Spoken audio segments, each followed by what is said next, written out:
Welcome back to the deep dive. Today we're jumping into some really fascinating research, honestly. It's right at the crossroads of psychology, culture, history. It really does. We're looking at altered states of consciousness, or ASCs, and specifically one of the most, well, dramatic forms, spirit possession. A topic that definitely sparks curiosity. Absolutely. Our mission today is pretty clear. We want to get a handle on how much our culture, our beliefs, actually shape how these altered states are experienced. How does feeling possessed get defined? Sometimes it's seen as a blessing, other times a curse. And crucially, what's the actual therapeutic value here? Has it helped people cope over the centuries? Yeah, okay, so to start, let's just define ASCs. Yeah. When we talk about altered states of consciousness, we mean basically any mental state that's different from your typical everyday waking awareness. Right. They're usually marked by pretty significant shifts, in your sense of self, how you perceive things, your general awareness. So that's a huge category then. Could be simple daydreaming, or that feeling you get lost in rhythmic music or dancing. Exactly. Or it could be more intense states like deep religious ecstasy, hypnosis, even experiences triggered by, say, psychedelics. And these can be brought on deliberately, like chanting or meditation. Yes, deliberately induced through practices like chanting, meditation, intense prayer. Or they can happen involuntarily. And spirit possession, or SP, is maybe the perfect example to see how ASCs and culture interact. Okay, so what's the core idea of SP? At its heart, SP is the belief that some kind of external supernatural force, maybe a god, an ancestor, demon, whatever, can actually take control of a person's body and mind. Influencing what they say, what they do. Directly influencing them, yes. What really stands out from the research, though, is that it's not always seen as scary. The meaning really hinges on the culture, doesn't it? It can swing from being this incredible gift to, well, something terrifying. That's the key dichotomy. You have on one hand, positive possession, sometimes called adoricism. This is where the experience is seen as beneficial. It might grant special status, powers, knowledge. Okay, like what? Give us an example. Well, think about traditional shamanism. Possession might be the source of healing abilities or profound insight. Or in Haitian voodoo, the loa, the spirits, they descend and possess practitioners. So the person becomes a vessel. Exactly. Yeah. A vessel for guidance, maybe community healing. They're actually elevated by the experience. And then there's the flip side, the one we probably all recognize more easily, maybe from movies or stories. Right. The negative possession, which usually involves exorcism. Here, the entity is seen as harmful, as evil or demonic. And it needs to be cast out, usually through specific rituals. And historically, this negative view connects directly to how people understood illness itself, doesn't it? It does. It's kind of startling to remember how recently our medical views solidified. Ancient cultures, you look at the Sumerians, the Egyptians, they often didn't see things like seizures or delusions, or even what we'd now call psychosomatic issues, as biological. They saw them as, what? Punishment, spiritual attacks. Punishment for sins, yeah, or a direct assault by an evil spirit. So the cure wasn't medicine, it was magic spells, protective amulets, and of course exorcism rituals to drive the spirit away. It makes the shift introduced by Hippocrates seem even more radical. Absolutely. Hippocrates around 400 BC, I mean, that was a pivotal moment. He was really the one who started separating medicine from religious explanations, arguing diseases had natural causes. That really paved the way for modern medicine. But you mentioned stigma earlier. It sounds like that link between mental suffering and spiritual problems, maybe even demonic influence, it hasn't completely disappeared, even with all our medical knowledge. No, it hasn't. And that speaks volumes about how powerful these cultural narratives are. The stigma can still be very strong, especially within certain religious communities. Leading people to maybe avoid or delay getting professional help. Exactly. They might prefer spiritual interventions, prayers, rituals, because they genuinely interpret their distress not as psychological or biological, but as fundamentally spiritual, a kind of spiritual vulnerability. Okay. So culture provides the story, the framework for understanding the distress, but what's happening inside, in the brain, that lets someone slot so neatly into that framework? Let's get into the neurophysiology here. This is where it gets really interesting for me. Right. If we look beyond the belief system, the core psychological process often involved in these ASCs is dissociation. Dissociation. And dissociation is basically a temporary break, a disruption in the normal integration of your psychological functions. Things like consciousness, identity, memory, perception, emotion, they usually work together seamlessly. But in dissociation, there's a disconnect. And that's not always a sign of a disorder, is it? I mean, don't most of us experience mild versions of this? Like highway hypnosis or getting totally lost in a movie? Precisely. Daydreaming, mind wandering. Those are everyday, non-pathological examples. But in states like deep trance or ritual possession, this disruption gets dialed way up. Okay. And the research points towards something called the triple network model as a way to understand the brain basis for this shift. The triple network model. Right, let's unpack that. What are these networks? Okay, so first you have the default mode network, the DMN.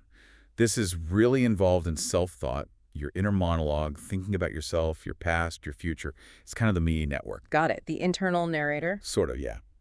Then there's the executive control network, or ECN. This one manages tasks that require focus, attention, planning, decision-making. It keeps you on track towards a goal. Okay, the manager. And third, the salience network, or SN. This network acts like a switchboard. It monitors what's important, both internally and externally, and helps shift your attention between the DMN, your inner world, and the ECN, dealing with the outer world or tasks. That helps. DMN is me, ECN is doing, SN is the switch. So, what happens to these networks during a trance or a possession state? Does the switch get stuck? Or the manager go offline? It's more like the connections between them change. Studies looking at ASCs, like hypnosis or deep meditation, show there's often reduced connectivity, especially between the DMN, your sense of self, and the ECN, your control center. Ah, okay, so the link between me and doing controlling gets weaker. Exactly. Yeah. And when that connection drops, it helps explain why people in these states become much more suggestible. Because the usual internal editor, the part that says, hey, wait, that's not me, is less active. Precisely. It makes it easier to step into a role defined by the culture, like being possessed by a spirit, because your own firm sense of self-identity is temporarily less dominant. So that feeling people report of being controlled by something external, it's not just a belief. It reflects an actual shift in brain network communication. It seems to map onto it, yes. That temporary reduction in self-awareness and reality testing contributes strongly to the subjective feeling of being controlled. And this connects to formal diagnoses too, right? Like dissociative identity disorder. It does. TDD, which involves distinct identity states and often amnesia between them, is sometimes understood through a cultural lens of possession in various societies. And medicine is starting to acknowledge this overlap. Yes, the latest diagnostic manual, the ICD-11, actually includes a specific category called possession trance disorder. Yeah. This acknowledges cases where someone experiences involuntary trance, a shift in identity, and that distinct feeling of being controlled by an external agent. Interesting. And we also need to remember the trigger. High anxiety can itself provoke dissociative episodes. So if someone is already primed by their culture to see intense stress as a sign of spiritual trouble. The anxiety could trigger dissociation, which they then experience as possession, reinforcing of the belief. Exactly. It becomes a kind of self-fulfilling loop mediated by their neurophysiology and cultural expectations. Okay, this leads us straight to the idea of therapy. If the brain is in this suggestible, dissociated state, how do rituals turn that potentially chaotic internal experience into something helpful, something healing? Let's talk about ritual as therapy. Well, a key therapeutic mechanism seems to be externalization. Rituals offer this really structured, communally accepted way to deal with difficult internal emotions, conflicts, maybe even trauma that might be repressed or feel involuntary. How does externalizing help? By giving the distress a name and a form, making it a spirit or a demon or even, as we'll see, a spider, the person can confront it and express it openly, often intensely, without necessarily facing the usual social fallout for that kind of behavior. Right, because it's the spirit acting out, not them. Let's start with exorcism, the negative side. The sources say it can be therapeutically powerful if the belief is strong, like a form of role play. A very potent form, yes. The roles are super clear. The exorcist takes charge, they're the authority, the guide, the over-functioning role, as the research puts it. And the possessed person. They take the under-functioning role. But it's often more than just expressing their own pain. They can become a sort of lightning rod for the community's anxieties. What do you mean? It's a concept called role suction. The community kind of projects its shared unspoken fears or tensions onto the possessed individual. So when the demon is cast out, It's not just relief for the individual, it's a release for the whole group. it functions as a powerful social release valve.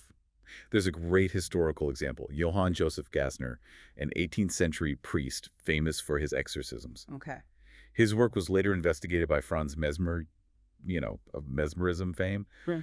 Mesmer argued it wasn't supernatural, but he conceded Gassner's rituals were effective.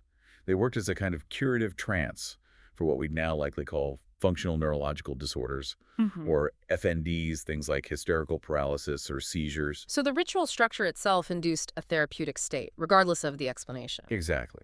The belief in the structured interaction produced the cure for the symptoms. Okay, and then the flip side, adorcism, the positive possession, like with the voodoo loa. How is that therapeutic? It works through validation and integration. Instead of being ostracized for strange behavior, the individual is honored. They become a valued channel for wisdom or healing. So it reframes the experience entirely. Completely.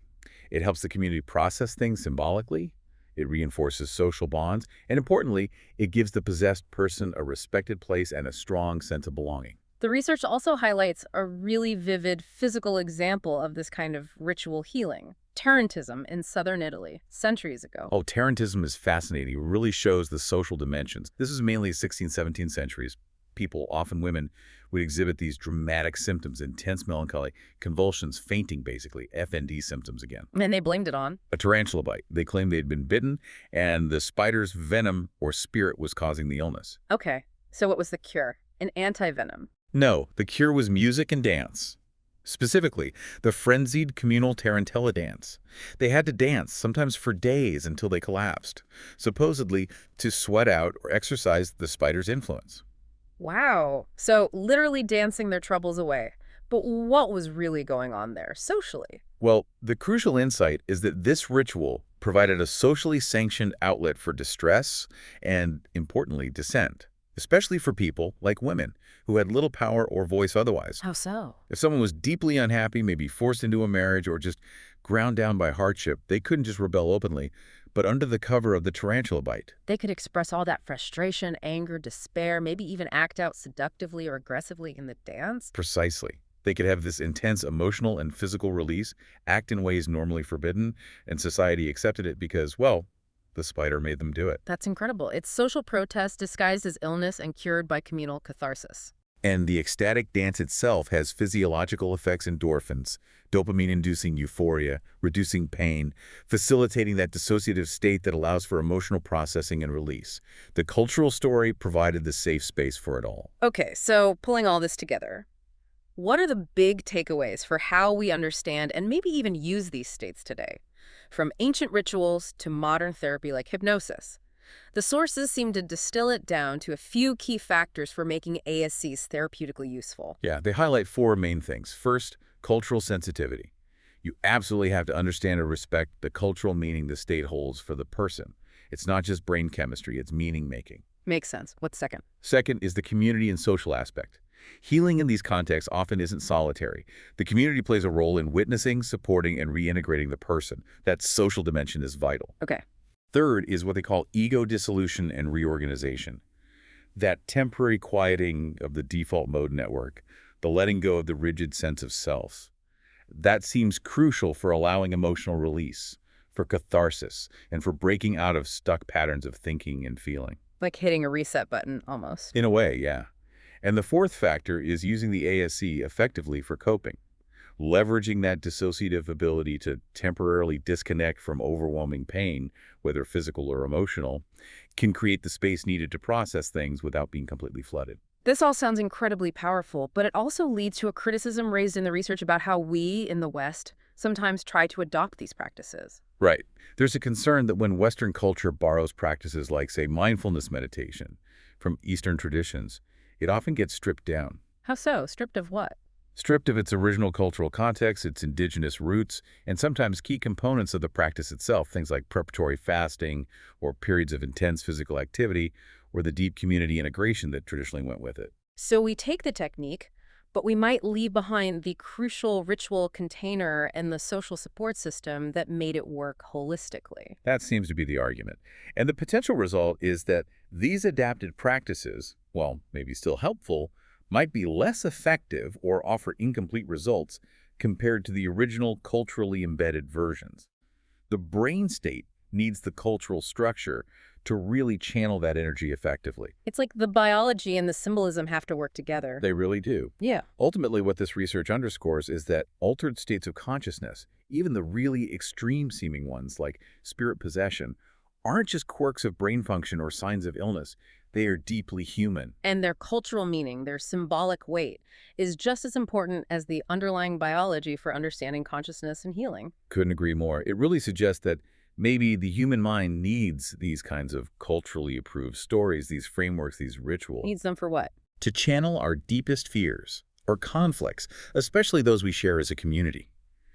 To bring them out into the open in a managed way that allows for some kind of resolution and, importantly, keeps the social fabric intact. That definitely leaves you thinking. In our modern, often more secular and individualistic world, what are our equivalents? What are the modern rituals or narratives we use to externalize our inner turmoil? Hmm. And maybe more importantly, are they actually as effective at providing that sense of communal understanding, acceptance, and resolution as these older, often richer traditional practices seem to have been? Something to ponder. A very provocative thought to end on. Thanks for taking this deep dive with us today.